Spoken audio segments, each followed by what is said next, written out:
makikita po natin na hindi po tumitigil ang administrasyon para tugunan po ang mga programa para po sa kabutihan ng ang taong bayan. Kaugnay nito, nakatakda rin pong magsagawa ng mahigit 70 job fair ang Department of Labor and Employment ngayong buwan. Sa Metro Manila, mahigit 10 job fairs pa ang nakatakda sa mga darating na araw.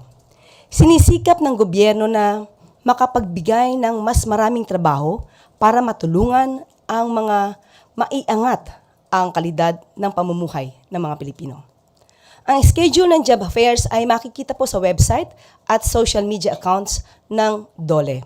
At ngayon, handa na po tayong sumagot sa inyong mga katanungan.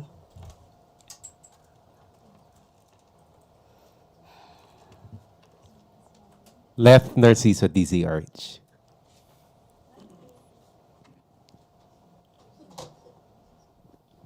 Good morning, Yusek. Morning. The spread of misinformation became rampant, and no less than the First Lady has been a victim of fake news. What are the steps being taken by the Palace or PCO to combat misinformation? Yes, it's very obvious that more fake news are lingering.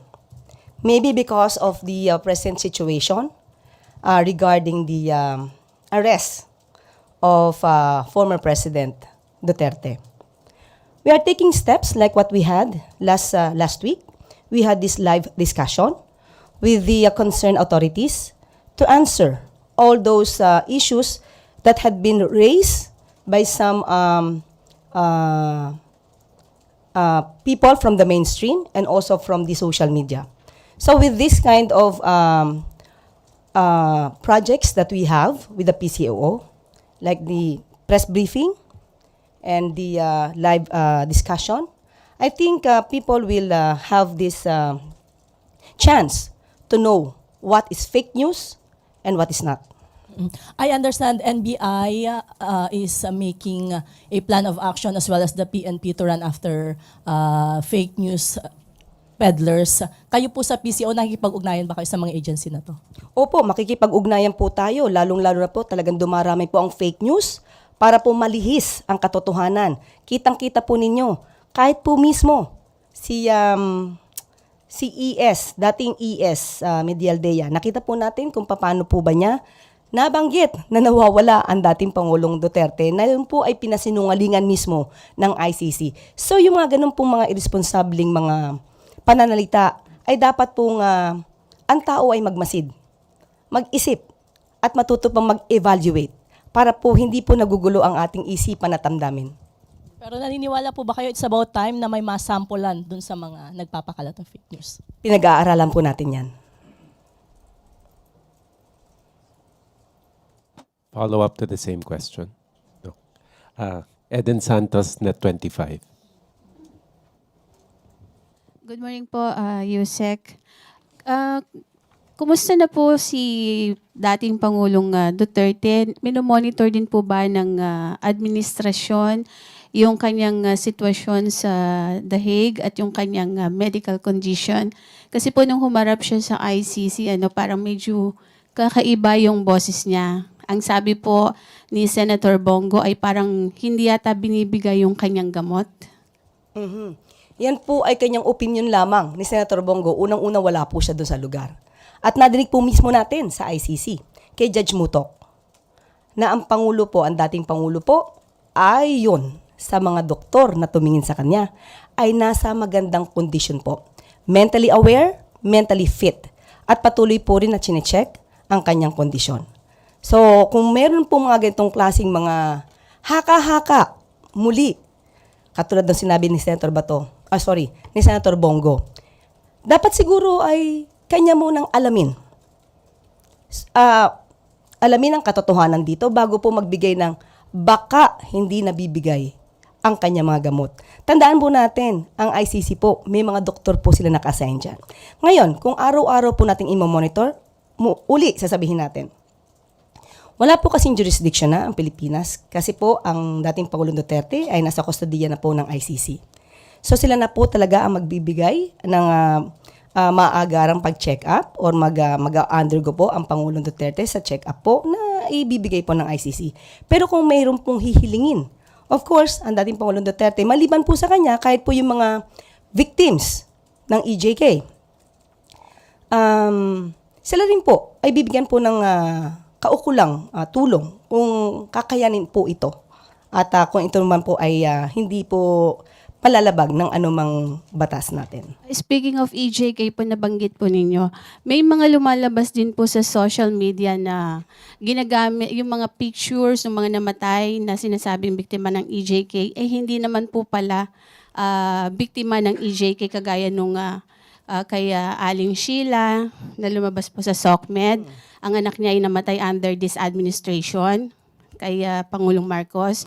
Yun pong yung sa isang doktor, yung father niya, sabi po EJK, hindi naman po pala EJK.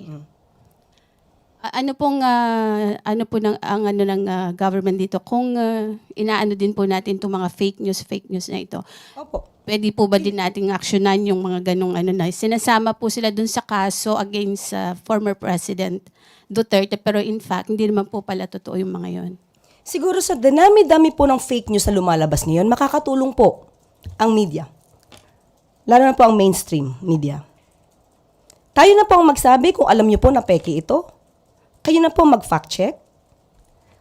Kayo din po ay pinaniniwalaan dahil may kredibilidad din po kayo. So kung ano po yung lumalabas na fake news, magtulungan po tayo para sa bayan po ito. Dapat din po nating ipaalam sa taong bayan na lahat ng lumalabas ng mga fake news na ganyan ay dapat na maputol. So hindi lamang po para si EJK, pati po yung mga fake news na lumalabas pabor kay dating Pangulong Duterte, sana po ay bigyan din po ng pansin ng media. At sana po din po, sa tulong din po ng mainstream media at ng social media, maipakita din po natin kung ano po talaga yung kalagayan ng mga biktima, ng pamilya ng mga biktima ng EJK. Hindi lamang po tayo tutuon kay dating Pangulong Duterte dahil po ang mga biktima po ng EJK ay Filipino rin po. Pero ito po yung mga biktima ng EJK na sinasabi ng under the previous administration po. Binanggit po ni Let Narciso kanina kung may masasampulan na ba. Ito po ay identified na talagang kinumpirma ng mga kapitbahay. At least kilala na kung sino po yung tukoy na yung nag-aano ng fake news. Using pa nga po yung kaso ng EJK. Hindi ba tayo gagawa ng aksyon ng gobyerno or ang PCO since kayo po ay very active sa paglaban sa fake news? Siguro po uunahin natin mismo yung mga unang nagsalita ng fake news. So uunahin pa ba natin si former ES Medialdea? Kaya sabi ko po kanina ay pag-aaralan po muna. Thank you po. Maricel Halili, TV5. Yusek, magandang umaga po.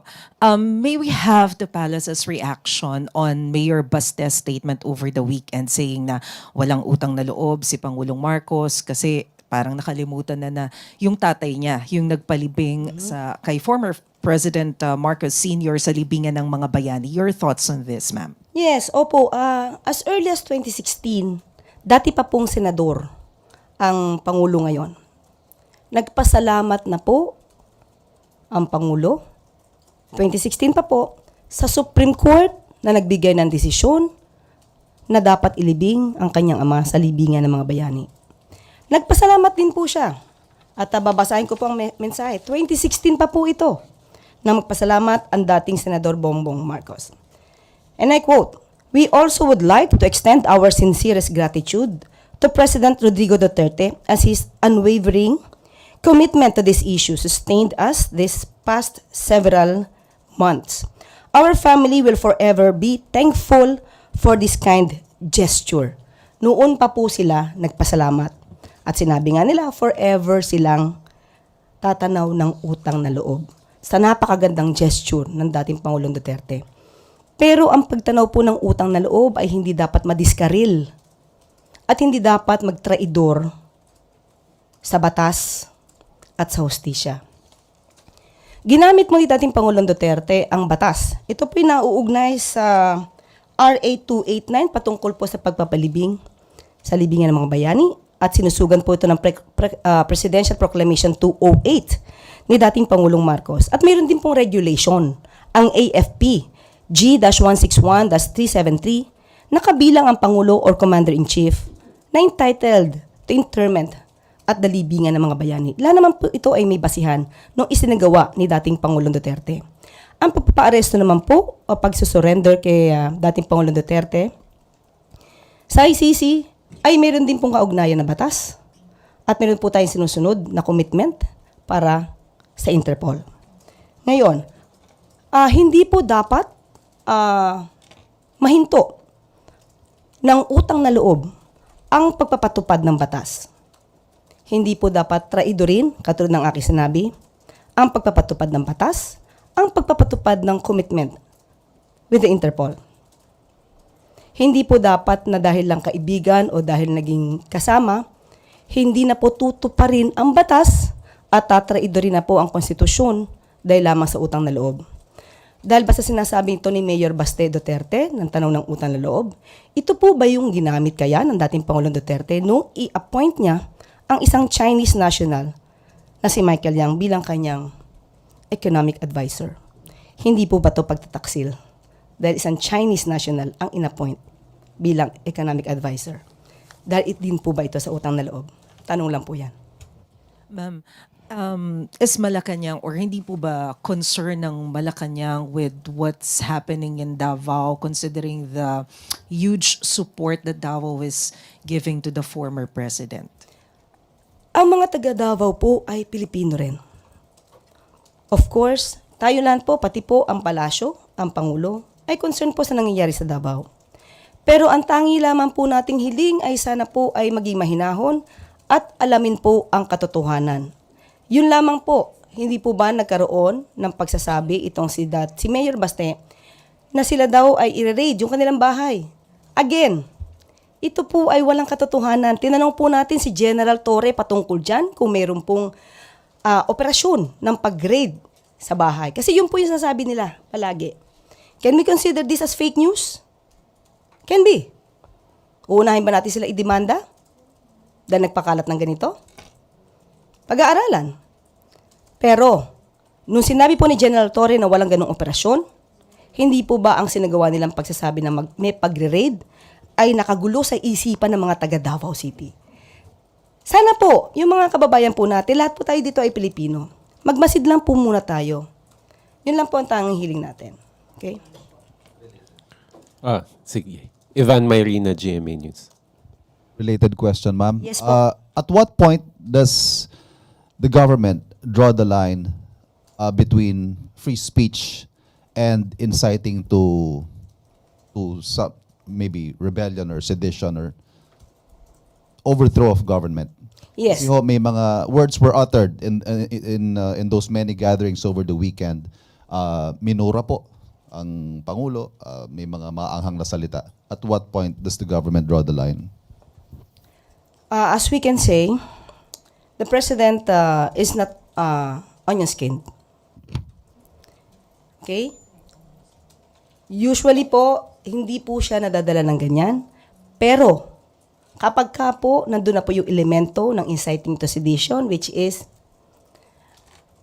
of course, without any tumultuous uprising, but they are encouraging people to sow hatred to the government, to the president, then we have to step up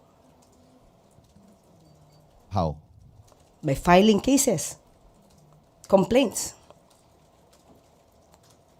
But as of the moment, there's no indication on the part of the president that he will do that.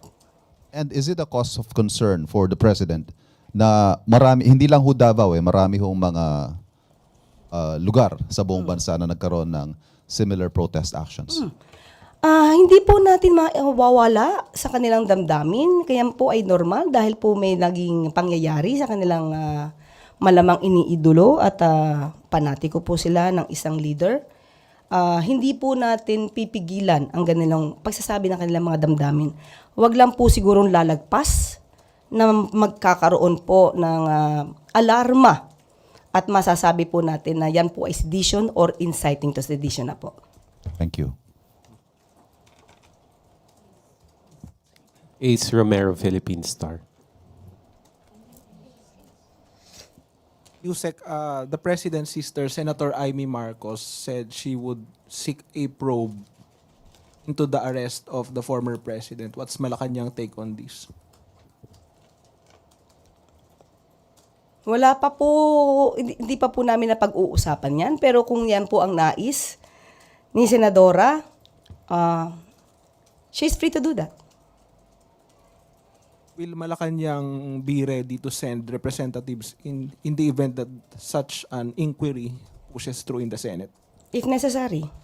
If it is for if the inquiry is in aid of legislation, we will respect the request of Senator Amy. So there will be no effort on the part of the administration to prevent resource persons from attending such a hearing? No, we will not do that. And are you confident you can answer all questions that will be given with regard to that arrest? I believe because we just complied with all the requirements with the law regarding the arrest of former President Duterte. Salamat po. Christian Yusores, Radio 630. Ma'am, isa rin po sa mga nagbigay po ng statement against the government is former PNP chief and now Senator Ronald De La Rosa. Pinanatan po niya yung pag-arrest ng ICC through the Interpol. Let me quote him. Sabi po niya, hindi yan nanggagaling sa competent authority, hindi yan nanggagaling sa local natin, hindi yan nire-recognize natin dahil hindi tayo under sa kanila kaya dapat magkaisa tayo. Ano pong comment na ng pala? Hindi ba competent authority ang ICC sa paningin po ni Senator Bato? Sabi ko nga po, yan ay normal na manggagaling kay Senator Bato dahil isa siya sa maaaring makonsider na co-perpetrator. May takot? On his part? Maybe. I cannot answer for him. Pero tandaan po natin, sa aking pagkakaalam, kung di ako nagkakamali, may narinig na din daw po siya na magkakaroon ng warrant of arrest. Kaya hindi po siya yata napunta sa Hong Kong. Hindi po ba, kung talagang alam niya na walang warrant of arrest issued by a competent authority, matapang po siyang sinamahan ang dating Pangulong Duterte. And as a matter of fact, dapat nga nauna pa siya kay Senator Robin pumunta sa Netherlands. Thank you po. Raquel Bayan, Radio Pilipinas. Good morning po, Yusek. Yusek, despite po nitong mga political noise sa bansa, may nakakausap po ba tayo ng mga investor, kung may mga idinudulog po ba sila sa bansa, or kung confident pa po ba sila sa ekonomiya ng Pilipinas? Sa aking palagay po, sa akin pong palagay, dahil magkakaroon po kami ng meeting mamaya with the BSP, hindi po naaalarma ang administrasyon patungkol po sa investors dahil ang mga foreign investors po mas gusto po nila na ang bansa at ang mga leader ay sumusunod sa batas. Hindi po nagkakanlong ng mga tao na involved po lalong-lalo na sa crime against humanity, specifically murder. Hindi po inaayunan talaga yan ng mga foreign investors na magkalong ka ng mga taong involved sa mga krimen. Yusek, balikan ko lang po yung 70 job fairs na nakalinya po kanina. Kung may figures na po ba kung ilang job opening or ilang job position po yung equivalent nun? Opo, mamaya po ibibigay namin kung meron na pong detalye po dito. Ibibigay po namin sa inyo. Maya-maya lamang po. Lay Pardilla, PTV. Good morning po, Yusek. Yusek, how does the government view Attorney Harry Roque's appearance po in Netherlands matapos niya pong magtago while facing an arrest order for skipping a House inquiry into Philippine offshore gaming operators? Actually, hindi po. I cannot speak in behalf of the Quadcom, in behalf of the House of Representatives because it's the arrest warrant ng House ang hindi napapatupad dahil sa pagtatago ni Atty. Harry Roque. Pero mas maganda po siguro na i-challenge po talaga natin siya na siya po yung umuwi. Kasi di ba bring home FP Duterte. So siguro mas magandang isigaw po rin ng mga tao, bring home Roque.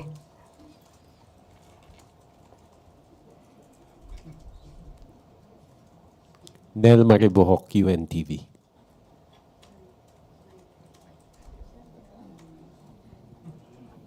Other issue po. tungkol po dun sa pagkadismaya ng MILF Central Committee po sa pagkakatalaga ng BARM Interim Chief.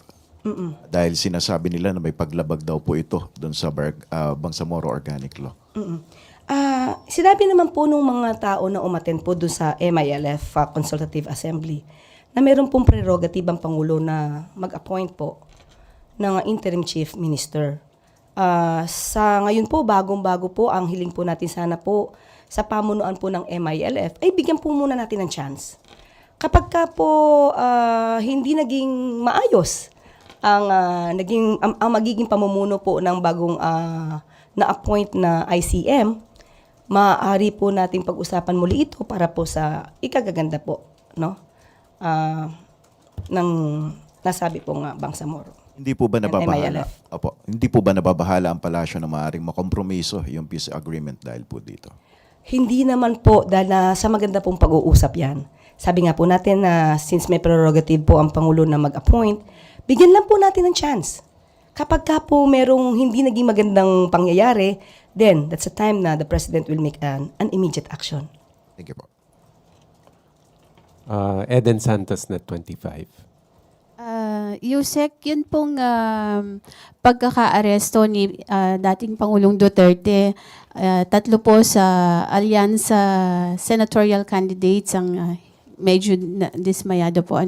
Hindi po ba ito makakaapekto sa target ng admin na 12-0 sa 2025 midterm elections po? Paano po bang naging dismayado? May sinabi po ba silang dismayado sila sa pagkaka-aresto kay dating Pangulong Duterte? Meron po ba in particular? May statement po si dating Senator Manny Villar, and hindi po dumalo. Dating Senator Manny Villar? Apo. Hindi naman po siya tumatakbo. Hindi po. Yung kanilang partido ay kaalyansa po ng admin. Si senatorial candidate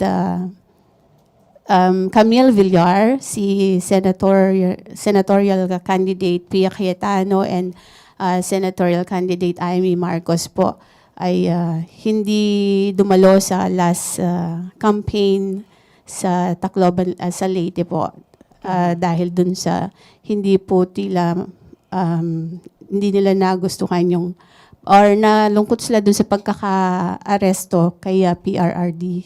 Kung nalungkot po sila, hindi po natin saklaw ang kanilang damdamin. Isipin na lamang po nila, malapit na po ang eleksyon. Ito ba'y makaka-apekto sa mga boto ng tao? Di ko po alam kung namamangka sila sa dalawang ilog at hayaan na lamang po nila. Hayaan na lang po natin ang kanilang mga damdamin na ganyan. So sa tingin niyo po hindi makaka-apekto sa kabuuan po ng alyansa para sa bagong Pilipinas? Sa tingin po ng Pangulo, hindi makaka-apekto. Hindi ko lang po alam individually kung makaka-apekto. Sam Medinilla, Business Mirror. Good morning, ma'am. Ma'am, itatanong ko lang po kung ano po yung topic ng pag-uusapan later ng BSP with President Marcos po kung sakali. Wala pa po kaming agenda. Pasensya lang po. Meron lang po kami schedule na with the meeting with the BSP. Tapos, going po dun sa question ko, yung na-report po recently na foreign debt climbs to record 137.63 billion. Last year po, yung debt to GDP ratio raw ng Pilipinas medyo slightly higher compared dun sa target na 6.6%. Ang natala po 60.7%. For this year po ba, confident pa rin po ba ang Marcos administration na marireach po natin yung target natin na debt to GDP ratio for this year po? Of course, lagi po tayo dapat na positive. Ganun po. Despite po doon sa mga economic issues at geopolitical developments na nangyayari po. Hindi po kasi dapat nating isipin yung negatibo eh. Dapat lagi tayo mag-move forward para sa positive na mangyayari sa Pilipinas. Sige po. Thank you po. Last two questions. Christian Nel Salazar, RMN.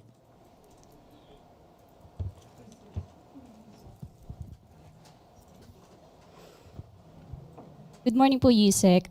Any comments or explanation lang po sa Palace regarding sa 43 cases presented during the ICC hearing? Kasi as the basis of charges against former President Duterte, may mga confusions po kasi sa social media na malayo po yung datos doon sa 30,000 na laging binabanggit ng critics ng Duterte ad. Okay, kasi po ang nagpresenta naman po ng mga ebidensya ay malamang hindi lahat naman po ng 30,000. So hindi naman po lahat, pag sinabi po natin na 30,000 talaga yung napatay according to the records, kung hindi po naman ito pa nabibigyan ng tamang materyales at pieces of evidence, hindi po ito didinggin. Ang normally po, kahit po dito sa Pilipinas, ang inaakyat lang po na kaso ay yung may mga dokumento na po at masasabi po na may probable cause. Pero yung combined 43 killings po sa prosecutor's case can still constitute po ba as crimes against humanity or may certain required number po para pumasok siya sa ganong kaso? Sa ano na po siguro yan? Sa pag-decision na po yan ng ICC. Wala na po kasi po tayong hawak dito. Yung government po ba nag-initiate din po ng independent investigation dun sa 43 cases before pa mapunta sa ICC? Ang pagkakaalam po natin, nagkaroon po ng pag-iimbestiga mismo sa Quadcom. Pero in particular na ang pamahalaan po ni Pangulong Duterte, in particular ang palasyo, wala po. Maybe po sa DOJ kung nakapagsampa na po ito ng mga kaso, yung ibang mga complainants. Malamang nasa DOJ po yan. Thank you po. Last question, Ann Soberano, Bombo Radio. Yusek, good morning. Pa-expound na lang po, Yusek, sana sa sinabi ni DILG Secretary Remulla na 4 po sila kasama si Pangulong Marcos, Secretary Eduardo Año at Secretary Gilbert Chodoro ang nagplano po para maaresto si ex-President Duterte. Paki-ano na lang po yung circumstances at kasi parang ginagamit po ito, parang tinitwist po yung pagplano at makaliwat ka ng batikos po ang natatanggap ng mga nasabing opisyal. Thank you. Wala naman po dapat ibatikos. Kung nagkaroon man po sila ng pagmi-meeting, dahil ito ay ayon sa pagtulong sa Interpol, wala pong masama. Pero ako po bilang press officer ay wala pong particular, specific na kaalaman kung ano ang kanila napag-usapan.